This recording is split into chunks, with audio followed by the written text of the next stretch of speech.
and welcome to the Popcorn Junkies. Welcome to this review of The Running Man. Yes, Edgar Wright's new film, a remake of the 1987 original, starring Arnold Schwarzenegger, I'll Be Back, based on yet another Stephen King novel. We've had this year The Long Walk. Now we've got The Running Man. So we've had walking, running. I wonder if we'll have crawling, sleeping. Anyway, it's yet another adaptation of yet another Stephen King. It's yet another reboot, remake, reversioning of another 80s classic. Now, I'm going to be brutally honest with you. I don't remember the original film particularly well. I remember the poster, and I remember thinking, even back then in 1987, that poster's a bit naff. I don't like the logo. I don't like the font. Now, Edgar Wright, it's like a received wisdom, or it's kind of movie lore, that Edgar Wright is just brilliant and one should doff one's cap at him at all times. I like him as a person. I like his energy. I like his chutzpah. I've liked some of his films, but Baby Driver, for example, great. I do have to say, I think Baby Driver is one of my favourite Edgar Wright films. He was heavily involved with the original Ant-Man movie. I think he was slated to direct it and then was pulled off it. He did The Adventures of Tintin, which I actually really liked. Produced, I think, by Spielberg. I think Jayme Bell, was it, played Tintin, and they did that thing a bit like Polar Express where they put the animation over the bodies. He also did more recently Last Night in Soho, which I hated. And it's weird because he's one of those odd directors who you can't help but say he's a stylist. He's incredibly into the style of filmmaking. And yet, whilst he is stylish, I think what I'm having to kind of accept here is he's not really my kind of stylish filmmaker. Yeah, he puts graphics on things and he's quite clever with titles and kind of the pop promo interstitials and all that sort of stuff. And this film, The Running Man, is very much involved with TV shows in the future and sort of reality shows of the future. You know, this is a dystopian. The Running Man is a dystopian, futuristic Hunger Games / The Long Walk / 1984 style portrait of people trying to win enormous amounts of money by partaking in increasingly more and more dangerous games where you get hunted, not just by the hunters and the channel, but also members of the public are involved in finding you and capturing you. And in fact, there is a show, isn't there, on TV called Hunted, which is kind of like this, but very tame because no one dies, and it's a little bit slow and you can only keep up with so much of the action. It stars Glen Powell. I last saw him in Twisters. I think a number of people know him from sort of various other bits and bobs. Yeah, he's okay. He's kind of, perfect American guy. He's got a sort of ripped body. He's got the kind of face and body, though. He looks like he looks like he's had Viagra to look good, if you know what I mean. There's a certain type of masculinity that looks like it's been pilled up rather than naturalistically hewn from effort and graft. I don't know what I'm talking about there. I seem to have gone off into some weird land. It also stars in a cameo role, supporting role. William H. Macy is in there too. But Josh Brolin and Colman Domingo. Colman Domingo is the master of ceremonies. Josh Brolin is the head of the channel, and if you like, the format creator. So baked into this idea is this futuristic sort of sense of things where entertainment and television has become the Rome's Colosseum, as Josh Brolin likes to point out. And the problem I think with this film, and the reason possibly it's not done too well at the box office this opening weekend, is what might have been quite a radical idea back in 1987. And I think, if I'm not wrong, the original book sort of projects towards the idea of this being the case in 2025. I think the story of The Running Man is set in a futuristic 2025, which is ironic because we are in 2025. And I think all of that's rich and ripe, and television has moved that way. But in a weird way, I think reality TV and the idea of us being in games and being killed in pursuit of games, that whole idea and that whole kind of concept, we've kind of, I think, hit the end of the road. And I think it's a problem for both reality TV, as in they can't kill people or endanger people's lives, because that's the next best bit, isn't it? When you endanger their mental health and their fortunes and their reputations and their love lives, well, what else can you do? You can't go there, though, with television. So we've kind of hit the right end of the road there. But also, one of the things that struck me quite quickly watching this, and I have to say, the opening to this film, the first opening 5 minutes, I thought was absolutely risible. I thought the setup, I thought the establishment of character, I thought the exposition was blindingly obvious, was grossly simplistic. It kind of catered for this idea that I really want to refuse and not accept as the case, which is write a script that caters for an audience that's probably still on its phone for the first 5 to 10 minutes. So it was blunt, it was simplistic, it was stupid. His relationship with his wife, the illness of his daughter, obviously, it's all set up. He's He's going in for a good reason. He's a difficult character, Glen Powell's character. It's why he can't hold down a job. It's why he's seen as a kind of troublemaker, if you like. But also he's got a heart of gold and he's trying to get money to save his poorly child. But the setup, the establishment, the characterization, I found so two-dimensional. I just thought, oh God, no, please don't just be like this. Now, to be fair to the film, it moves a heck of a lick. And it has to, because for the vast majority of the rest of the film, he signs up to this game. He gets convinced to do it. Josh Brolin lures him in. I think there's some neat kind of performances here from Josh Brolin as the channel head, if you like, spinning out the lines of, come on, you do it. I think you've got what it takes to win this. You are different from everyone else. Because, of course, that's the line that commissioners give to presenters to convince them to take a shit job, or it's the line that producers in television, I've done this, not done this to people, but this is what, as a producer, is what you do, where you kind of spin a lie about what this show will be and how it could change their lives to convince them to get on board, and you make them feel like they're going to be the one that makes it different. All of that was quite neat, but I felt it could have gone a little bit more into that. I think that was where it's more interesting, the way the system kind of manipulates ordinary people struggling for a living, striving, fighting. And I think of all the times for this to be made, this could speak to the lot or the plight of a huge number of certainly Americans at the moment who just feel that the system in no way represents them. And the only way out of this system is perhaps winning the lottery, or some kind of criminal activity that suddenly means that you've got a load of money, or perhaps, you know, a competition like this. And whilst it touches on the edges of how lurid entertainment and television and, you know, the kind of the world of kind of reality TV in this film, although it touches on the idea that this has reached a real Faustian pact, where it starts with he's watching one show where an overweight person's trying to lose weight and then they fall into an abyss and they die. You know, the value of life has gone. But the biggest problem for me with all of this right at the beginning, even though once this got going, it does move at a lick, it keeps your eyes engaged. I mean, it doesn't necessarily keep your brain engaged, but it's certainly, you're kind of doing that like a ping pong match or a tennis match.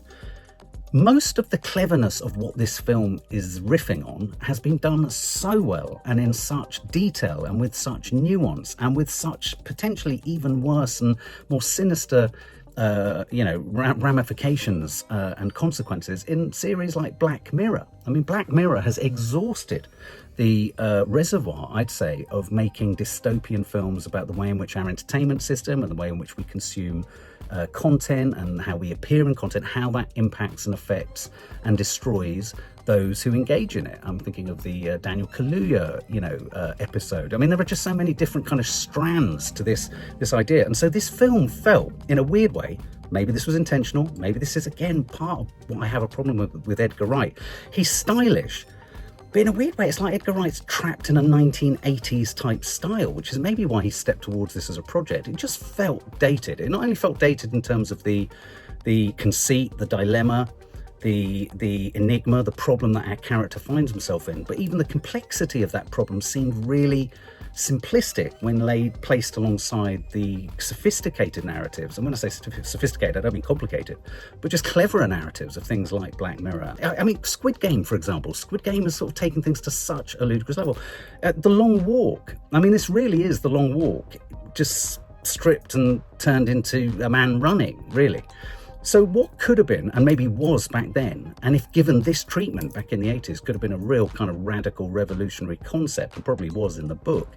I have to say, throughout this film, I felt the whole thing was labouring under a kind of datedness and a kind of nothing newness, and this isn't particularly clever or complicated. I mean, as you move through the film, it becomes more and more apparent, and they talk about this in a kind of, so sort of signposted way. It's kind of annoying that, what's actually going on with Glen Powell as he runs around trying to survive from day to day, earning more money as he dodges hunters and kills hunters and gets rid of other kind of hunters and all this kind of stuff. And whilst he's got two competitors who we watch get gotted, it's very Hunger Games-esque, as this is turned into unedifying entertainment projected to the population, with Colman Domingo as the master of ceremonies, incredibly reminiscent of Stanley Tucci in the Hunger Games, doing exactly the same thing. I mean, it was so similar.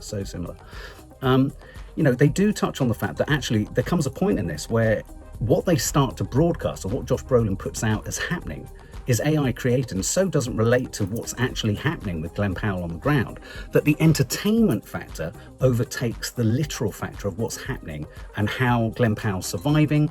They touch upon the concept of what the audience needs is a baddie, so they present him in a bad way, but actually he's a goodie, and so they talk about that too. It does beg the question though, there were certain points in this where I thought, well, if they're AIing so much of this to get the result they want as a broadcaster, why don't they just AI the whole thing? Why don't they not even have a real person? Why do you need running men at all? Because you're totally creating a fictional story. All the way through this, really, it's a kind of series of kind of episodes, violent escape episodes, where little flying orbs are the cameras and they're filming, and then you can hear Colman Domingo's sort of commentary going. And whilst they are riffing on this idea of how this great big entertainment sector is turning this stuff into unedifying entertainment in which the competitors are just pawns just to create the biggest, the best ratings, the best series, I was struck, whilst that was going on, by a really horrible global political situation outside of the film. I thought, oh, hang on, this is a film distributed by Paramount and Skydance. This is a film, albeit that the Paramount's only just been taken over by Larry Ellison, huge supporter and funder of the IDF in Israel. His son now runs Paramount and so owns this film. It was ironic that this film was about the ways in which a broadcaster or a corporation wanted to manage and control the narratives that the public were receiving about the running man competing in one of their shows. Because Larry Ellison, the father of the guy who now owns Skydance and Paramount and the distributor and producer of this film, that's exactly what they want to do with TikTok, and that's exactly what they want to do with the world. So in a weird way, this is a curious film that kind of talks about the very horror that's at work within the very company that's kind of released this film. So that was an irony that wasn't lost on me. And yet at the same time, it was vaguely kind of distracting. There was a very interesting long scene, which I guess is aimed at both men and women who will find Glen Powell simply irresistible, where he kind of climbs around the exterior of a building, escaping the cameras and the hunters. He's in just a towel. Now, I know that when I've tried to dash from the toilet to my room or to the bedroom in just a towel to avoid horrifying any of the other female members of my household, I'm very sort of private in that regard. I'm not one of those men that likes to kind of smash around. It's just like, well, you know, I'm having a shower and all that. I like to kind of, I've never been able to hold a towel to my abdomen quite like that. And I've got more abdomen in a bad way to hold a towel up than Glen Powell has. So this scene where he's literally scaling the exteriors and fire escapes of buildings in just a towel, which is clearly designed to kind of titivate and titillate, is astonishing. It's astonishing how long he manages to hold that towel around him. He's obviously got the art of folding the top of the towel hem in, so it just holds just so.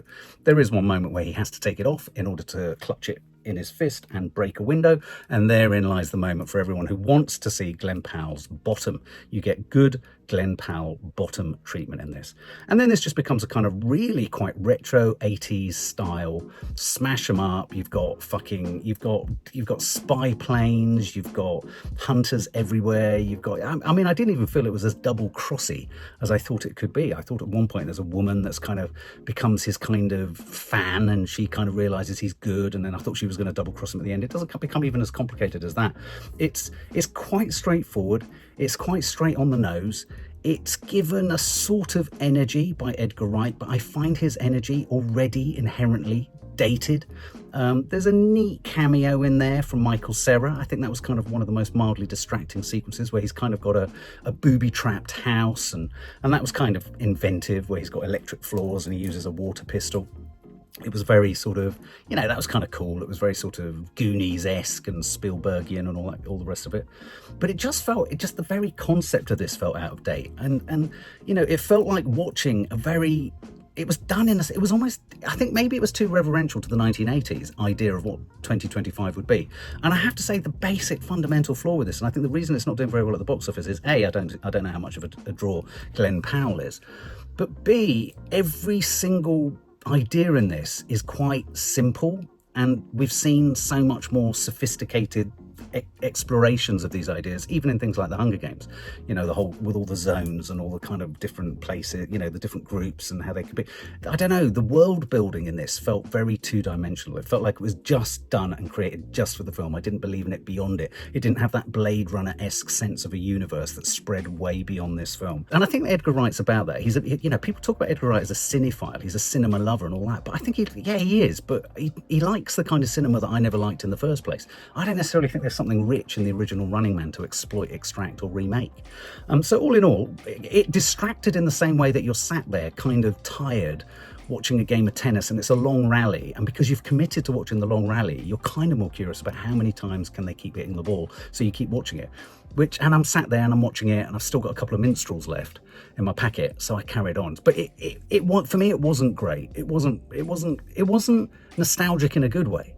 It wasn't funny in a good way, and it wasn't tongue-in-cheek, and it wasn't original, and the action was a bit on the nose, and the relationships were really two-dimensional. I'd hate to say it, I do think it's very much a film made with a healthy sense of thinking about those in the audience that might be distracted and already on their phones. So that was frustrating. It was shallow.